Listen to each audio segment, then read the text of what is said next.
Hello my friends. So we are outdoors today. It is warm here, but it's not exceptionally hot, not like it's been.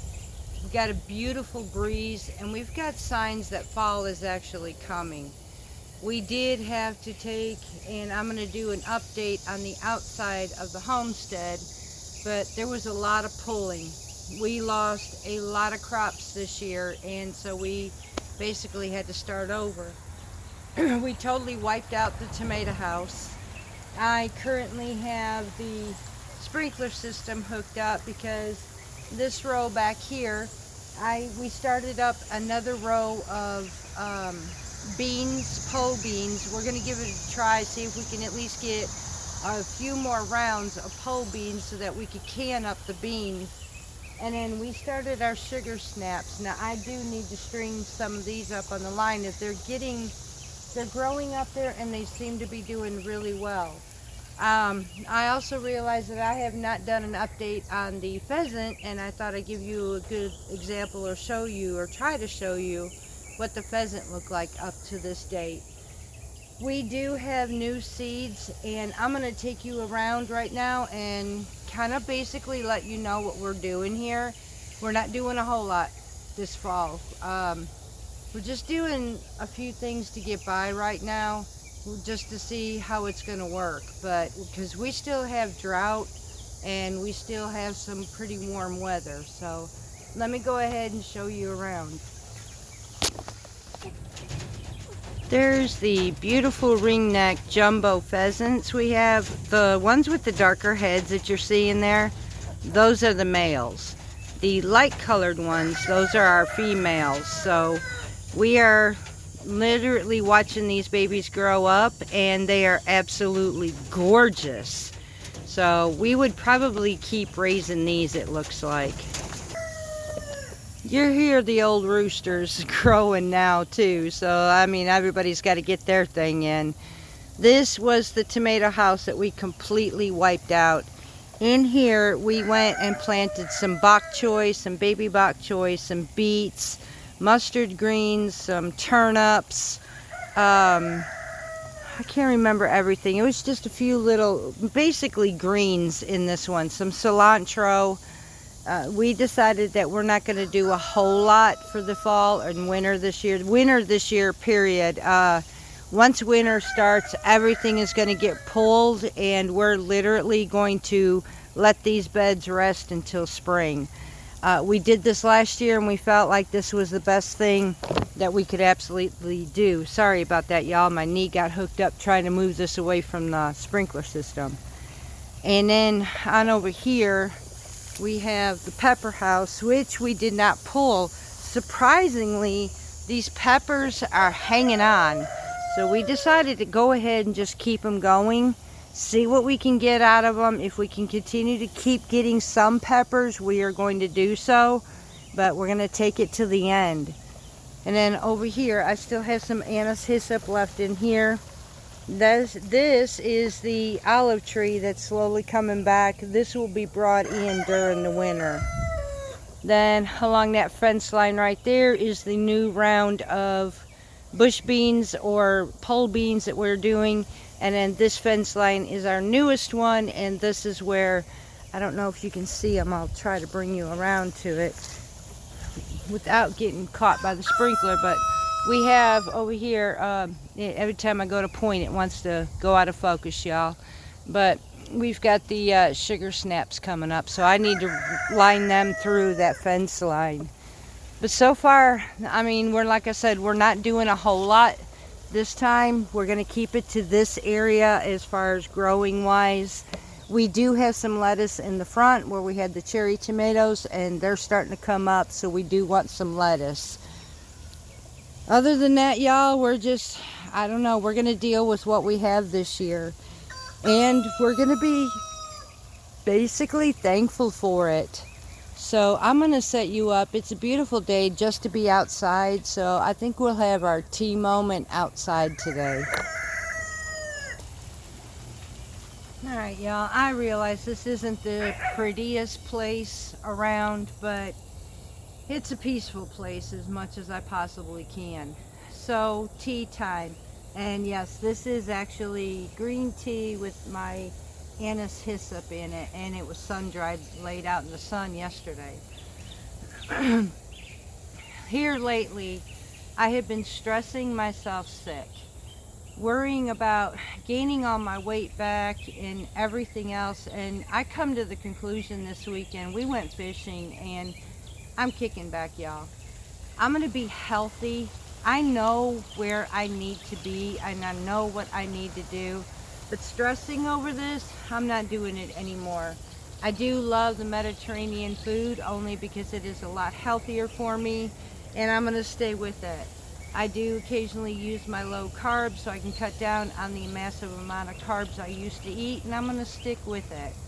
Am I going to be a Barbie doll? Absolutely not. And I'm okay with that. I know where I'm at. I know where I'm stable. I'm within the 160s. And I'm going to tell you right at this moment, I'm going to stop and be happy. I'm going to stop and live life. And I am going to be happy with my own skin.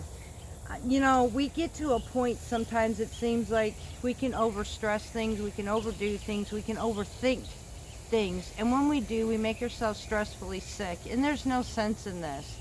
The way the economy is today, it makes it hard on top of it. I love to grow my own, and that's a Mediterranean in itself. Somebody had asked me how to simplify this where it's not so gourmet, or, how do I do this, or what do I do? And I'm going to break it down with y'all as far as Mediterranean. Again, I've tried to do this before, and I'm going to see if I can break it down in better, finer details, which consist of fresh fruit, fresh vegetables, basically non-processed boxed food, such as your prepared, when I talk about processed boxed food, I'm talking like Hamburger Helper, things like that. These are foods we don't use in the Mediterranean. We use fresh meat. Does it have to be grass-fed? No. Let's just keep it simple, y'all. Let's keep it where it's affordable. It does not absolutely have to be grass-fed, but it just has to be fresh meat. Chicken thighs. You can have the red meat. Now they tend in red meat to cut that down at least maybe once or twice a week due to the marbling and the fat inside of it. Chicken is leaner. Chicken is better. You can pull the skins off. Occasionally you can keep the skins. However you want to do it. If you are low carb, keep your skins. If you are just strictly Mediterranean, remove your skins. If you want your skins every once in a while, eat them. It's simple as that. Poultry of any kind, whether it's ground or whether it's whole pieces, whatever, this is basically used in Mediterranean often. Fish of various kinds are often used as well. Pork, very seldomly used along with red meat. Vegetables. Now, if you want to make a vegetable soup, instead of going gourmet, all you have to do is take a bunch of fresh vegetables, throw it in some broth, and you have a Mediterranean soup. Just that simple, nothing gourmet about it. It's all fresh foods. Mediterranean is a fresh lifestyle. The only thing we stay away from is hot dogs, sausages sometimes. I mean, if you want it as a treat every now and then, do so. I mean, I'm not going to tell you what you can and can't do. I tried to restrict myself, y'all, and I was making it miserable for me. So I'm going to not say I can't have it. I'm going to limit it only for my own sake, my own self, and because I choose to. Like that muffin I made this morning, should I have had that? Absolutely not. The last time I made a muffin has been over a year, and I treated myself one time within that year, and I'm going to allow that to happen. Now, I'm not going to sit there and eat and devour every single day, because then that would be crazy on my behalf, and that'd be going against the purpose of what I decide to do. So back to Mediterranean. How simple is it gourmet? No, you make it as gourmet as you want to. Basically, the only gourmet within Mediterranean food is these seasonings that you use, and that is due to other countries, what they use, what they have available. It's not technically gourmet. It's what is available within our regions. That is Mediterranean. I choose to use the flavoring that they use in the Middle East and such because I happen to like what the food tastes like. You do not have to do that. You can make this as elegant as you want to or as simple as you want to. People are making this so doggone complicated, and it is not that complicated. Personally, low carb to me is more complicated than living the Mediterranean lifestyle, if you want the truth. So, and my husband is doing fantastic. He's down to 187 pounds from 243 on low carb and being a diabetic, no medication. He's doing great, y'all. So we're going to keep what we're doing, and I'm maintaining between 168 to 167. I'm okay. I'm going to be okay with that. And I do Mediterranean and low carb both. So, and I'm going to be happy. Occasionally I'm going to have my treats and I'm going to be happy. I'm going to continue to keep growing on my homestead and be happy. I'm tired of being miserable. I'm tired of making myself worried sick about, oh my gosh, I lost all this, now I'm going to get it back and all that. The way I'm going, I probably would gain it all back just for the factor of fear. And God does not put fear within me, and I'm not going to live that way no more. So you're going to find me being able to do Mediterranean low carb, and that's who I'm going to stick with, y'all. Another thing I'm learning. We could teach. This one's a hard one. We could teach folks how to can and preserve their food. We could teach them about homesteading. Many say they would love to try it and that, and some will try it. Just like my situation I have now. I'm teaching my future daughter-in-law how to preserve and become a homesteader, but some people, after they start this, find that this just is not for them. And I get that. Will I stop doing what I do? No. What I will do is continue to take care of me and my husband on our side, because it's something we do every year. We take care of ourselves for the winter because we know our circumstances and our situations, and we will allow others to do what they want to do. They can provide for their family any way they choose to. I will not push anybody. What I will suggest, and what I do suggest, is I make sure that they know that whatever they do, they take care of themselves, because we can't do it for everything. You know, sometimes people don't do what we do, and you know, it's okay, y'all. I can't force anybody. Nobody forced me to do this lifestyle. I did it because I enjoy it. I did it because I like the benefits from it. I did it because I like the flavors from it. I did it because I like the convenience of it. And I did it because it felt right to me. This is who I am. But I can't expect everybody to do like I do. Some people like the convenience of the world, and who are we to say that they are wrong if this is what they choose to do? I mean, very honestly, my daughter-in-law likes to grab some of the prepared meals in a box and make them for her family. And who am I to say that she is wrong? I can't do that. If this is what her family enjoys, do what you gotta do. And that goes for all of you. I can come on here and show you my lifestyle, but I will never tell you how, or I will never tell you you have to do what I do, y'all.